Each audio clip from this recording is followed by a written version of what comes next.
Northwest going on and some very big heavy drops hitting the truck, so you're probably going to have to deal with the rain noise throughout the video, but that's okay because we're talking about the cost of housing and what that's going to be considering the new tariffs that have been hit on Canada and Mexico. And so mainly people are going to be looking at what is going to take place with the lumber futures price when it has this 25% tariff attached to it, and what that could do to the housing market, especially when it comes to new construction. So this is something that we have talked about quite a bit in the past. A lot of people follow this channel because of the lumber reports that I have done. And what it is that's going to take place going into the future can have a lot of anxiety put behind it as people are anticipating what it is that's going to take place. Now, I have a tendency to back away from a lot of the news that's first hit and to see how it is that people react to that news. This isn't the first time that the United States has put tariffs on Canadian lumber. Even to the magnitude of 25%, although that's a bit extreme, it's not unheard of when it comes to having a tariff put on Canadian softwood imports coming into the United States. So this is the main product that we use for construction, is the softwood lumber that is coming from Canada. But that's only representing about 80%, or I'm sorry, 20% of what it is that we consume here in the United States. So when we think about the softwood imports coming from Canada and how that's going to impact the United States lumber prices, it's really only going to impact a small portion of what it is that we are actually consuming here in the United States.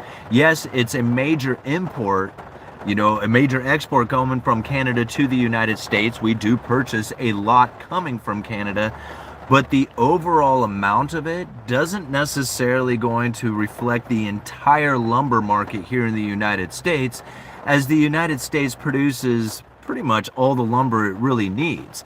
Canada has a massive amount of lumber production that takes place up in, especially like the British Columbia area. But things are changing a lot over the last few years. The forest industry was decimated up there in the British Columbia area due to a bug infestation. And really the forestry, to get the forestry industry back to what it had been, it's going to take like 20-30 years. So really the major the major producers of lumber, like talking to these big Canadian operations, have moved a lot of that production down to the southern part of the United States. So even with a major 25% tariff put on these Canadian mills, those are the ones that are operating in Canada. That doesn't necessarily affect the ones who are operating here in the United States, which is something that we are experiencing right now. So going into the future, what could we expect to take place with lumber prices? Now, even today, we saw a major move. For a lot of people, it may not seem that big of a deal, but in the lumber industry, this is a big deal. 5% move is not something that you would typically see. Lumber is very boring. It barely moves at all. And when we see a major move like we saw today, it's really being pushed by the expectations of what a 25% tariff would do. Now, the reality of the situation is we have experienced this in the past. So it's not going to have the major impact that I think a lot of people are expecting. It will on things like Western red cedar. And now I left a link down in the description to a video that I had done over 5 years ago talking about this exact scenario. Not the one that we are experiencing today, the one that we were experiencing 5 years ago when the tariffs on Canadian lumber had hit us before, and what that actually resulted in. And it did result in higher Western red cedar prices, and although we did see things like your standard and better 2x4s moving up some, it wasn't like this dramatic move that had taken place. Not due to the tariffs. And again, it's because most of the domestic supply comes from domestic producers, even if it is Canadian producers producing in the United States. So when we think about how this is going to impact new construction, I don't think it's going to. Not in a major way. Like, it will increase some of the lumber prices, but it's not going to be a major increase in lumber prices to what I think a lot of people are anticipating. Like, 25% tariff means there's going to be a 25% increase in lumber. Well, maybe, but even if it did, that would not put us anywhere near an all-time high. In fact, that would probably put us back at something that would be considered a high from a few years ago. And I mean, that would be let's see, what would, from right now at 500 going up to 600 per thousand, that would put us up somewhere around 700 or 800 per thousand, which I believe would be a very normal price for these mills to want to be operating at. Like, they would be producing as much lumber as they could at 800 per thousand.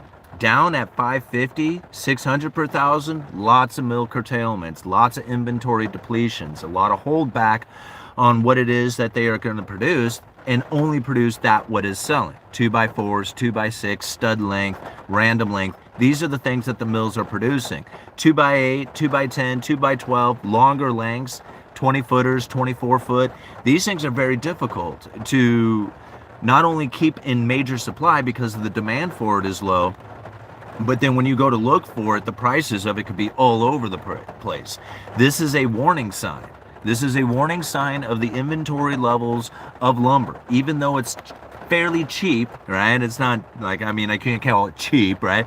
But it's inexpensive comparatively to what it has been in the past, even prior to COVID, right?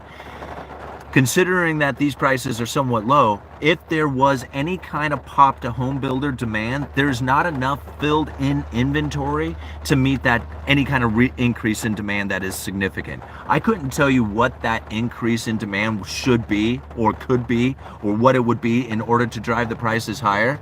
I just know that considering that the inventory is as low as it is, and considering that building permit issuance is not increasing in dramatic fashion and is actually lower than it was a couple of years ago, this is sending a sign to me that the builders are not excited. And if they are not excited about building, then they're probably not going to go out there and drive the demand. If the demand does not increase, the mills are not going to supply. So this is one of the situations that we are facing right now that really leaves us in like a very precarious position. Okay? If for whatever reason, I'm not saying it's going to happen or not, it could not, who knows what's going to happen into the future. But if that increase in home builder sentiment, and that home builder sentiment increase would come from buyer traffic. This is the key thing that we need to focus in on. Buyer traffic. If buyer traffic comes back to the market, the builders will get excited. They will get excited and start ramping up production. When they start ramping up production, it's going to drive the lumber prices higher. Now, when we consider the lumber prices into the building of a new home, right? Now, right now, I couldn't tell you what the cost, like the actual percentage cost of building a new home, how much of it is going to be the lumber portion of it. Generally, it's somewhere, right, depending on the style of home that you're building and all the amenities and everything else that you're putting into it, can be anywhere from 16 to 25%, give or take, right? I know that's kind of a vague number inside of it, but again, it depends on the style of home that you are building and what portion of that is going to be expensive comparatively to the lumber. Expensive siding, expensive windows, expensive roofing, expensive interior trims. All these things add to the cost of a house, but the lumber prices for the most part are fairly consistent. Like if you build a 1,800 square foot ranch style tract home with the cheapest, type of siding and windows and doors, and then you go and build a 5,000 square foot massive beautiful home with all the fancy trims and all the fancy sidings to it, the lumber that goes into it is the same lumber. Right? The framing's the same, the floor packages are the same, all the framing is the same. It's just depending on how much more do you need. So when you think about the input cost going into a very cheap home, the lumber portion of it could be very massive.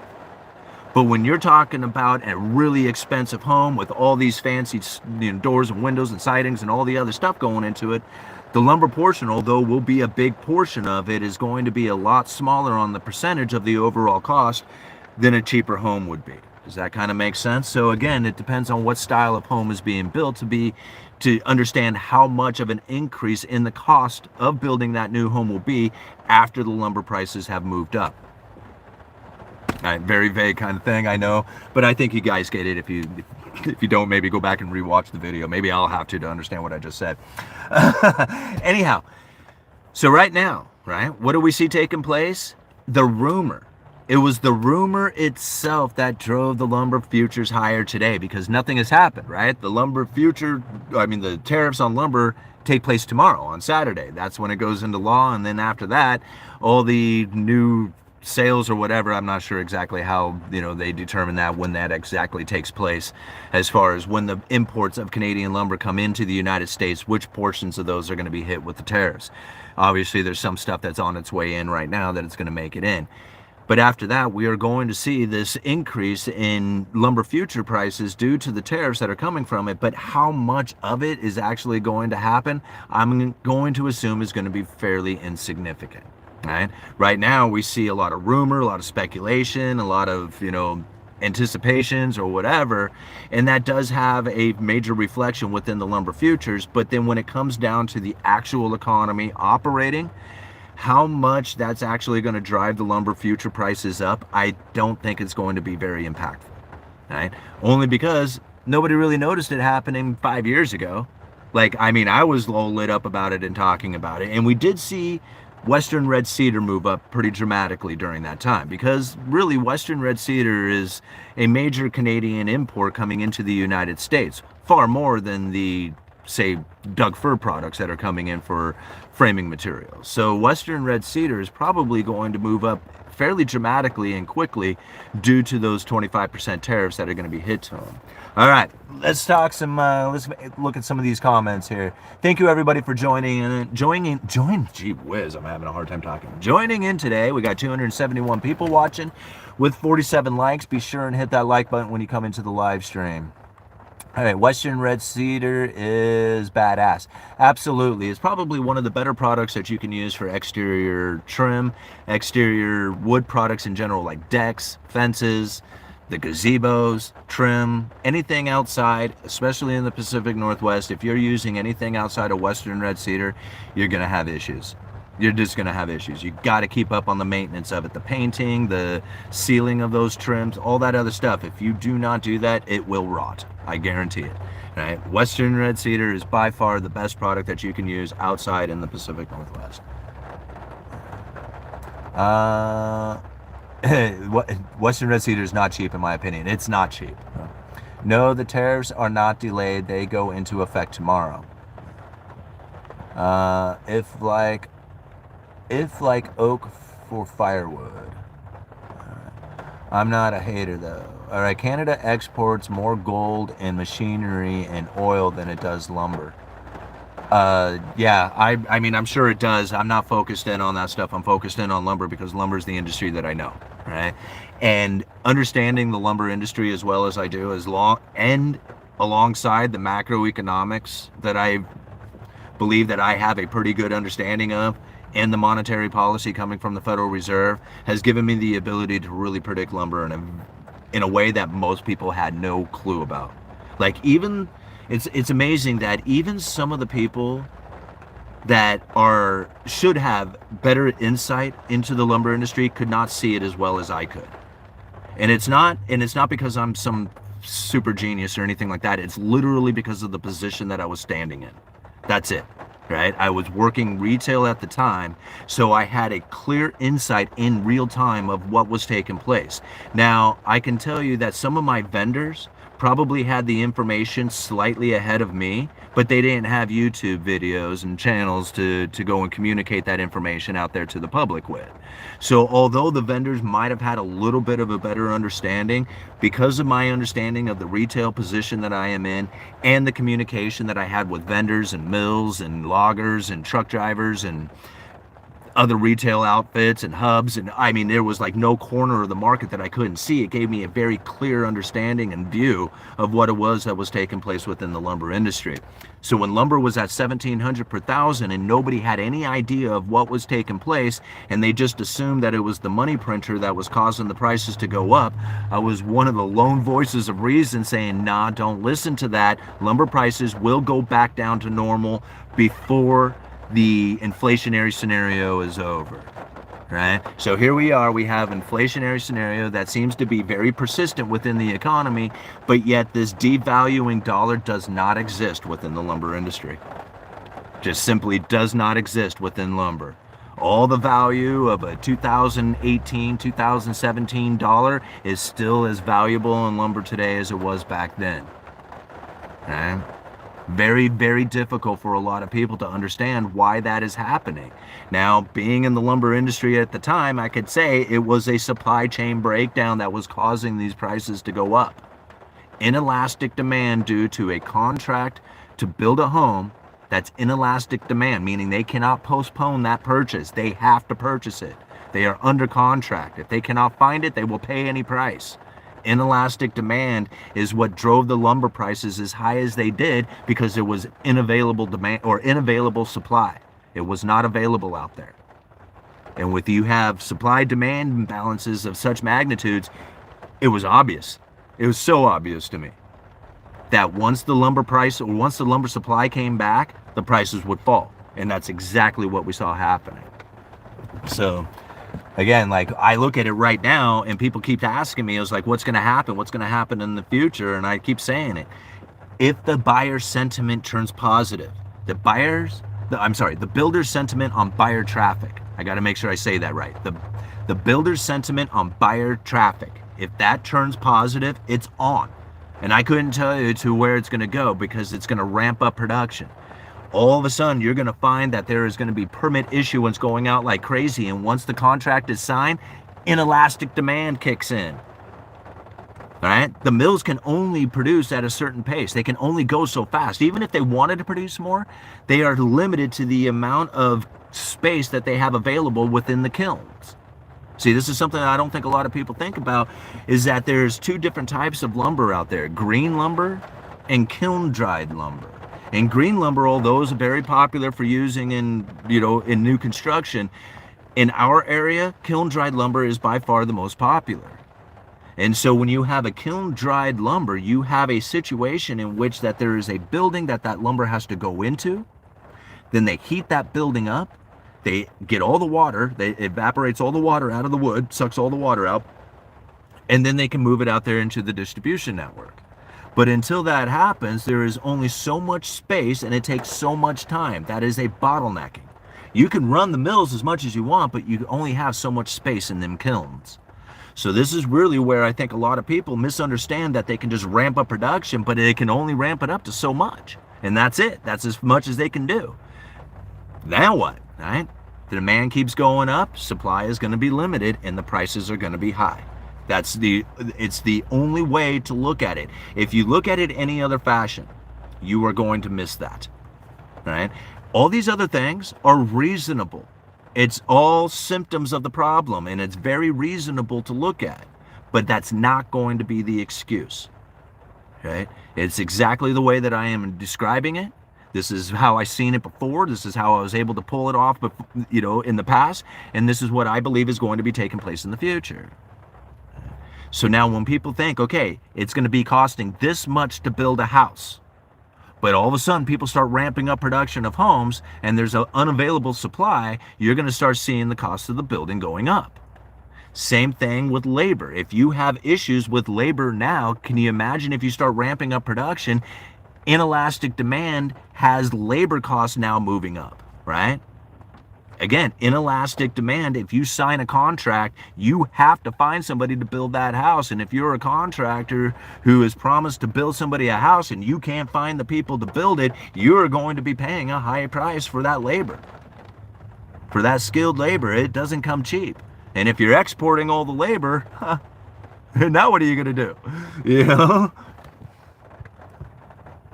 All right, moving on. Never thought about the time it takes to kiln drying lumber. That's a good point. Yeah, Brittany, right?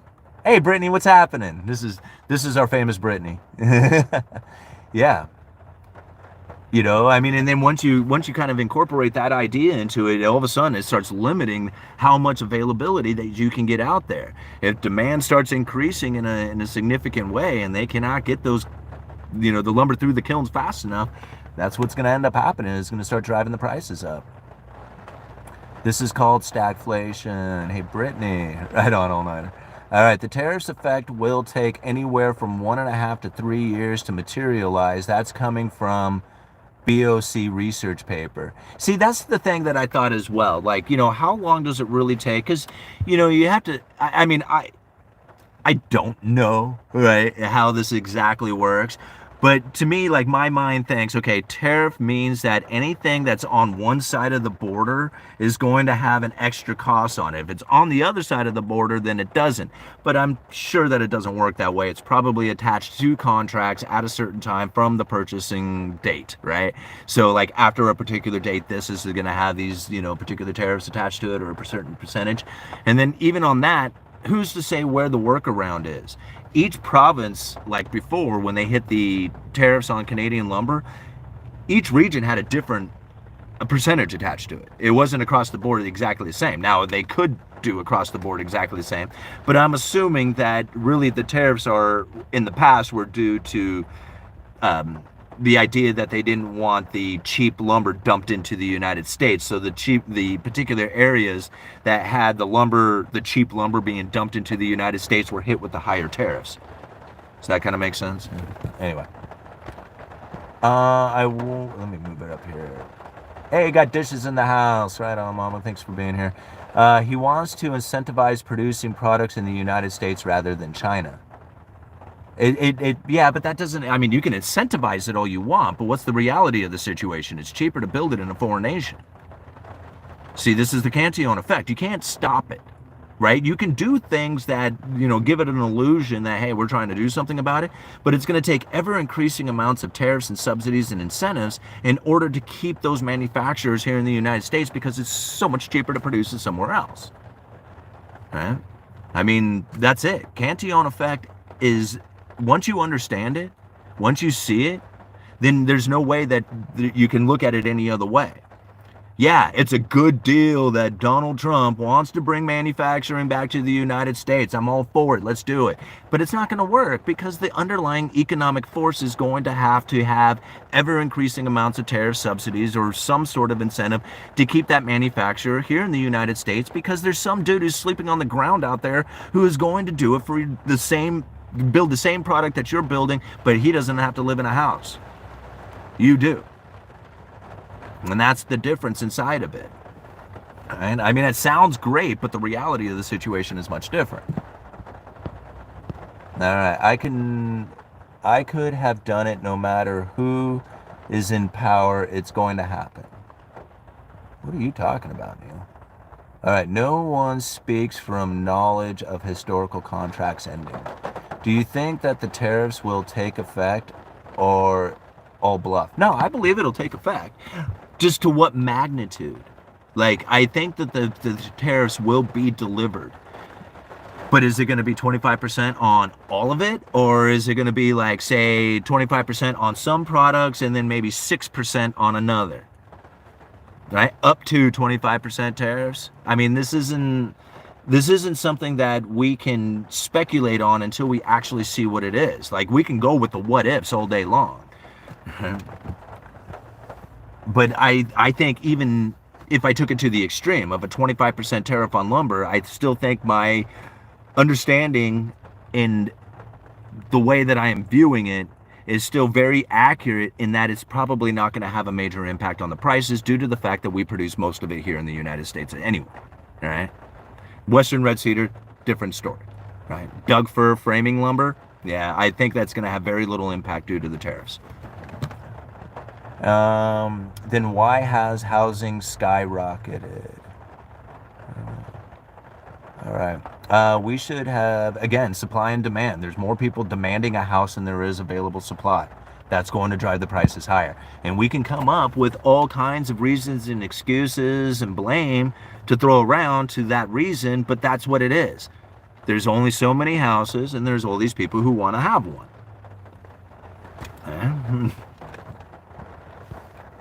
All right, thoughts on tariffs being a narrative for the next stage of the dollar milkshake theory? Well, absolutely. I believe that the tariffs is a major credible threat, but it's very credible, right? There is going to be an infliction of tariffs upon the people after this weekend. How much? How impactful will that be? That's another question, right? So is it like all part of it? Yeah, I think so. The dollar strengthening is not something anybody had anticipated. We have gold and the dollar moving up together. Isn't that odd? Who was the one person out there who was saying that was going to take place? Brent Johnson, the dollar milkshake theory. He said that so many years ago that we could be in a situation in which that you will see the dollar and gold moving up together. That is not something anybody had thought that was going to take place, except for the people who had internalized the dollar milkshake theory and had listened to Brent Johnson.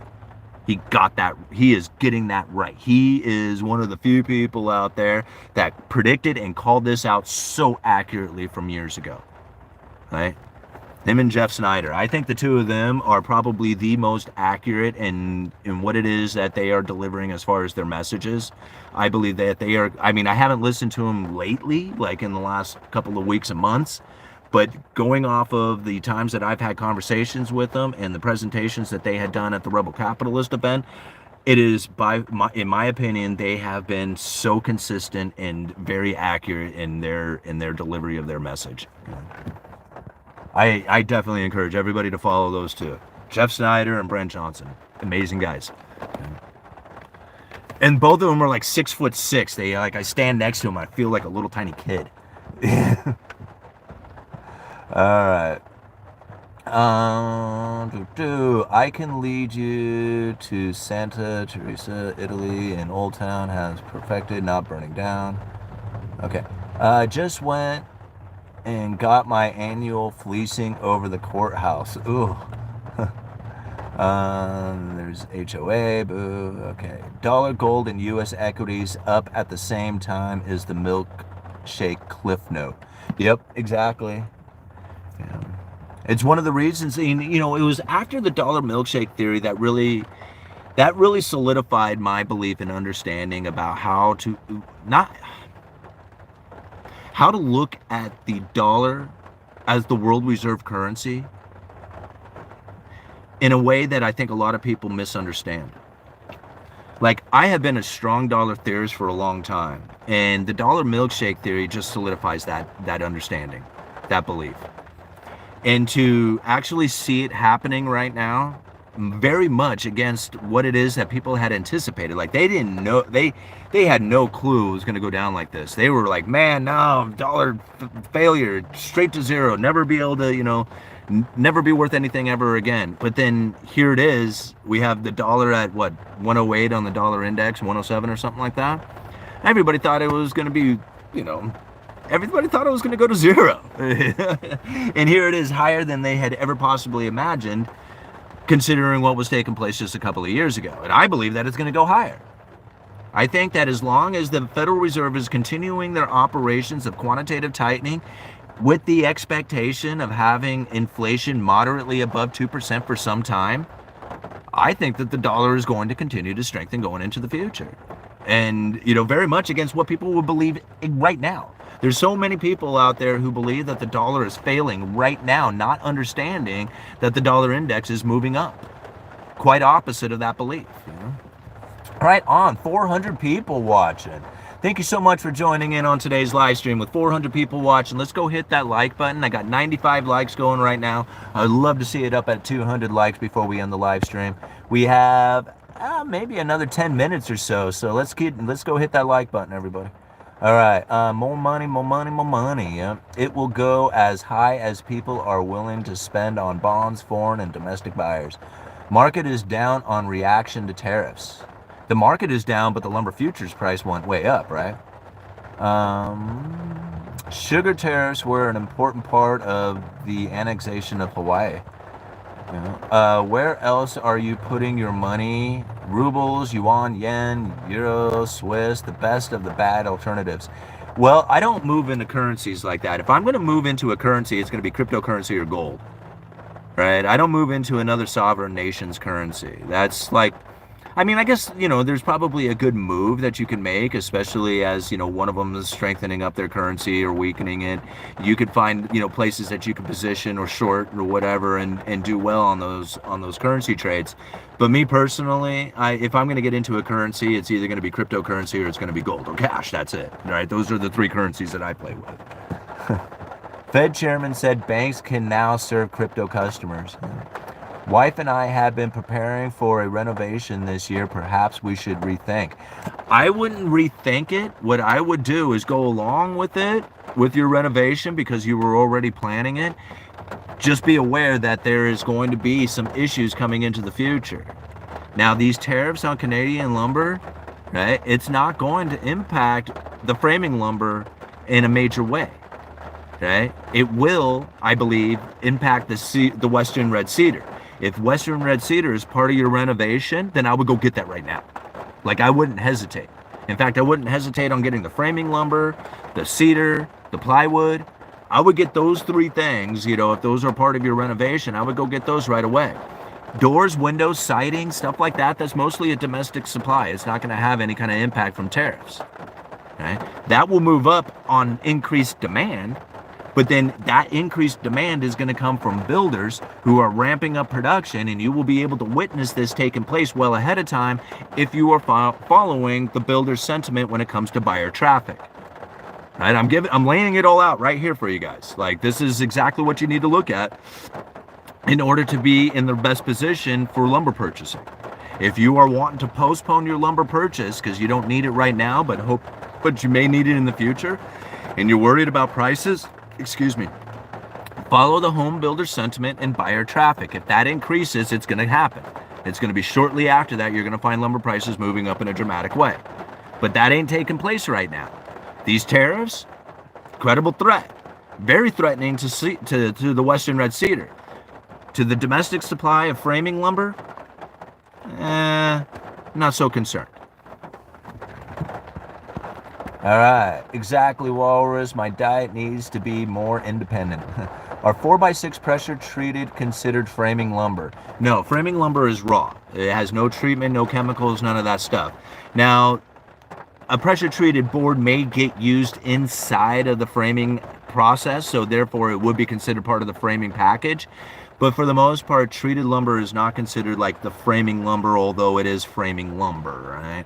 Framing lumber is typically used for like wall studs, plate stock, flooring systems, roof systems. Pressure treated is used exterior, decks, fences, things like that.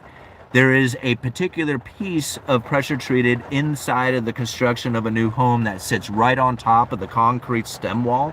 So you got your foundation that comes up, and then there's what they refer to as a mud sill, treated seal, pressure treated seal, sill stock. I mean, there's like a bunch of names for it, but pretty much what they do is they put a pressure treated lumber between the concrete and then where the rest of the framing lumber starts, and that pressure treated prevents rot from moving from the concrete up into the framing lumber. So they do have a layer of pressure treated just before they do the rest of the construction, but the rest of the construction typically does not have pressure treated involved with it, just that initial mud sill.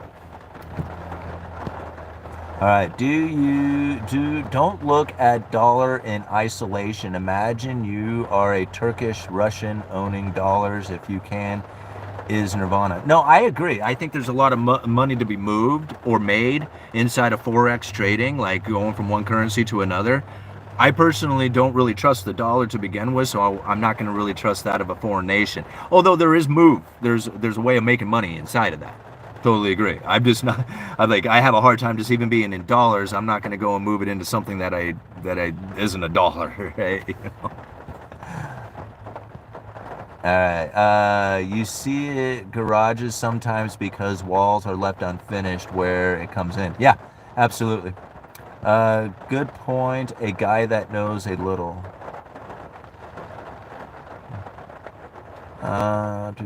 Canadian dollar is down 7% in the last year. I was thinking of the dollar milkshake this week. Everything priced in USDs, from fresh fruit coming from Cali to silver, etc. The pressure-treated sills are nailed into the concrete. Actually, they're not. Well, I mean, they can be nailed, but for the most part, they're bolted in. So when they pour that stem wall, they have a what they call a foundation bolt, and it's like a threaded rod that is coming up through the stem wall. You drill a hole in your pressure treated, and then you put that board over the top of that bolt, and then you put a nut on top of it. So it's not nailed down, it's usually bolted down. And then even on some cases, they have what they refer to as a hold down, which is a big metal bracket that goes onto, again, another threaded rod that is down in the stem wall.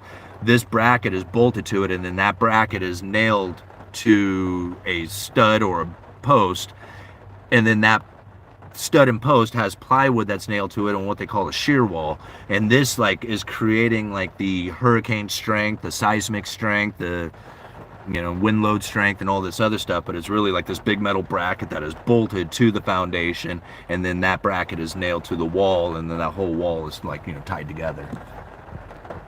I know, I've been doing this game a long time, guys. I've been doing this a long time.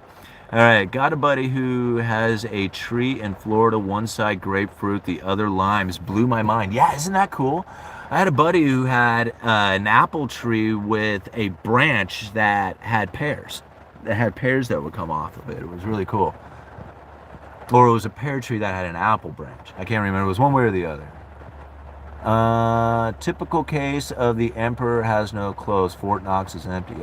Yes, it is mainly reclaimed rainwater or hose water that's had a pump moving around, burn off the fluoride and such. All right. Employee rate, by the way, for a financial company I work for. Oh, you guys are all talking to each other. Okay. There is a company out there that builds panel walls cheap, have a structural steel skeleton filled with cheap panel walls, roof, fireproof as you can. All right, we have an apple tree, but they don't taste that great. Yeah, that's the problem with a lot of the homestead apple trees and stuff like that, is they're not the greatest apples. Now, the house that I used to live at, the house that I grew up in, had the biggest apple tree in Clatsop County. And I mean, I'm talking the biggest. There's a video at Everyday Napa. Napa spelled K-N-A-P-P-A. Everyday Napa, there's a YouTube video that I did where I took like this 20-foot stick and I tied a camera to it. And I walked around the tree and I got like what would appear like this drone footage, but it wasn't a drone. It was just me on this, with this camera on a long stick. But it's cool because I go around this giant tree showing like thousands of apples that are growing on this tree. And then you see it kind of, camera spans over, and then you can see the roof of a 2-story house. And so it's above that. Awesome. That tree was actually sitting on a broken septic system. And that's the reason why I got as big as it did.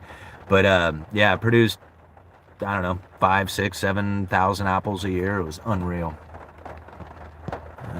Since a lot of people don't have children, shouldn't we be building smaller houses, garage-sized houses, bathrooms? Well, yeah, we should. Like Jesus, yeah, absolutely we should. Now, why don't we? It's because people don't want that, right? Like, if people wanted it, we would be doing it. If it was efficient, if it was profitable, if it was desired, like we intuitively can think, man, that's a desirable item, right? But then when that desirable item is not profitable to the builder, to the construction demand or whatever, right? You can't build this house and be profitable, then nobody's going to do it. That's the reason why we don't do it. People say all the time, we should be building out of something other than wood. Yeah, you're right. We should build out of something other than wood. Why don't we? Because wood is the cheapest, easiest, most efficient way of doing it right now. And if we used anything else, it wouldn't be as efficient or cheap. Because if it was, then we would be doing it. I mean, profit will find the cheapest way.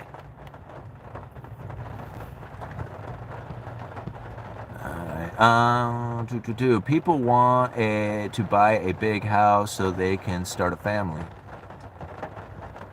hemp wood houses would go hard AF.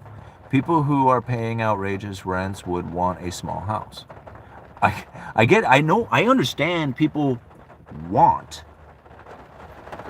right? I understand people want a lot of things out there in their life. The thing is different is that the want and the actuality are two different things. Right?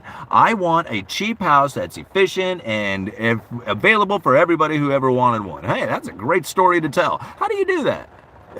How do you make that happen?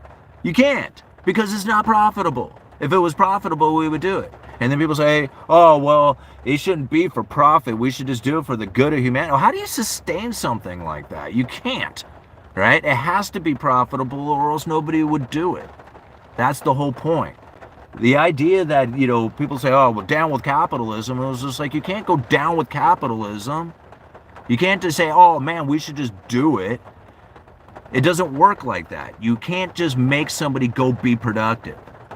Hey, dude, pick up your hammer and go over there and build me a house and do it cheap. And don't get mad at me when I require you doing that. Like, that doesn't work like that. Yeah? People think 1,500 square feet is a small house. There are good enough houses going for $45,000 in Appalachia. Yeah. All right, capitalism is not the problem. Greed is. No, greed is part of it. Like, to say that capitalism isn't a problem and then try to say that greed is the problem, greed is part of the capitalism. Greed is good. There's nothing wrong with greed, right? Being ethical and being moral is different from being greedy. You can be greedy. I'm a lion. I want it all. It's all mine. I will take it all and I will divvy it up to who I feel is worthy of it. There's nothing wrong with that attitude. In fact, it's better that people would have that attitude.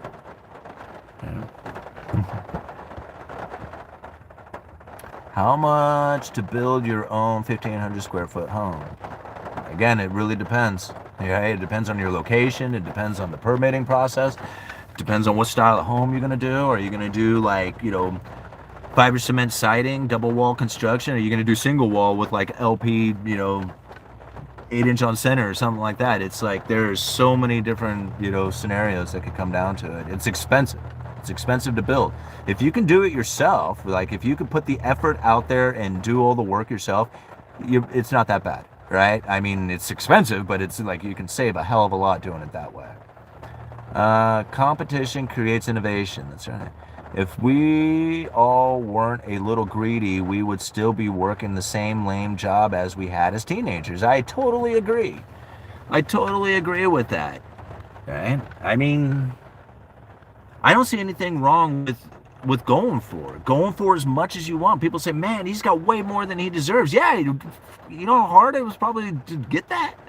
To get more than he deserves so that he can divvy it out the way that he feels appropriate? Like, I don't see anything wrong with that. To tell somebody who was just like, oh man, you work so hard and you earn so much money, you don't deserve all that. It was like, are you kidding me? Like, talk about taking away incentive or ambition, man. If I was to think that, man, if I ever made it to earn like something ungodly, like $100 million, that somebody's going to come in and take 70% of it away from me, why would I try? I don't understand. Like, what would give me any kind of incentive to go out there and do something like that, knowing that it was just going to get punished for doing it? It doesn't make any sense. Right? Are you in favor of auditing the Federal Reserve? Yeah, absolutely. Good. I mean, I don't know what good it is going to do, right? But, like, yeah, go for it. Audit the Federal Reserve and the Federal Reserve. I don't care, right? Like, to me, one way or the other doesn't make any difference to me. I'm not one to say this is the way it should be. I'm more of the person who is saying I need to look at the way it is and then figure out what it is that I need to do in consideration of what it is that I have observed. But to think that they should or shouldn't audit the Federal Reserve, I mean, I'm neither here nor there on it. Do I think they should? Sure. Yeah, I think they should. But, like, my expectations of that are very low, and I have no belief that they're going to. What will all of this do to the Canadian economy? I'll bet there are several months this summer. I mean, I would imagine it's probably going to have a pretty good impact, but I think, again, we really have to see how much of these tariffs are going to actually impact the real economy. How many workarounds, how many, exemptions, how many, realities actually impact the real economy after the tariffs have taken place. Now, the expectation is really elevated right now. 25% tariff seems very impactful, but the reality of the situation could be far different from that. So again, like, we have to step back and say, okay, yeah, it's going to happen, but to what extent? Like, how much? Should we get prepared in a 25% way? Well, go ahead, man, because you're falling right into the credible threat, and this is exactly what they needed you to do in order to create the situation in which that they are looking for, or else they wouldn't have deployed the credible threat. So, all right, most rich have inherited it. I don't know about that, but I guess you're probably right. I'm about to chuck wood. Okay. Lots of knives, not yet, walrus. I let you know when I file my own HOA. All right, when a small percentage of demand is not met, it has an outside impact on the price of the whole. It forces new prices, equilibrium that will be higher. I agree. Right? I mean, if there's a demand that isn't met, then the prices will go up. If Cantillon is true, the tariffs will help us go back to principle. No, it won't. No, it won't.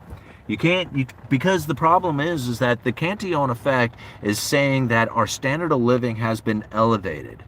Because of that elevated standard of living, foreign production is now too competitive against our production. If we throw a bunch of tariffs on that, it will create the illusion, right, that we have the ability to now manufacture here because we are now producing a product that is at the same price as this tariff impacted product is from a foreign nation. This is where a lot of people say, hey, look, it's back to principle. Absolutely incorrect. Because it takes ever increasing amounts of government effort, subsidies, incentives in order to keep that situation here. Otherwise, if you let go of it, boom, it would snap right back to the foreign production. Right? The underlying economic force is still at play. This is very important. And there's nothing that can do. The only way we can change this is to lower our standard of living. That's it. If we lowered our standard of living, we would be able to compete against the foreign production. That's not going to happen. There is nothing more painful for an individual than to lower their standard of living. They can increase it all they want. That part is easy. Lowering it is the most painful thing that they will go through. They do not want that. So there's nothing that can happen. It will not work. Tariffs, I mean, it works for the illusion of it to say, hey, look, here it is. Bye-bye. All right? And then you say, okay, well, just remove the tariffs. What would happen? Boom, it would snap right back to foreign production and we would be out of a job. So it's not the same principles. It's not the same situation. It's a completely different one that now has government intrusion into our lives. We need government out of our lives. What this is doing is putting government more involved in our lives.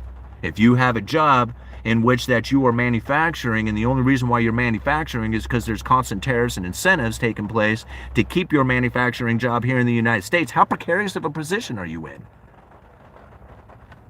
Think about that.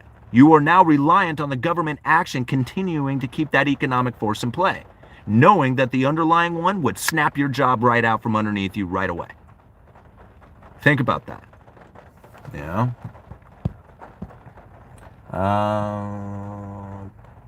Tariffs on Canada seem silly. I don't know. It's been going on for decades. This isn't new. So it's something they've done for a long time. What time is it? Gosh, guys, I want us to keep going, but I got to go back to work. Uneducated Economist, you guys let me know. I'll read one more. Jason says, you need to realize that the tariffs are not for the reason you are arguing.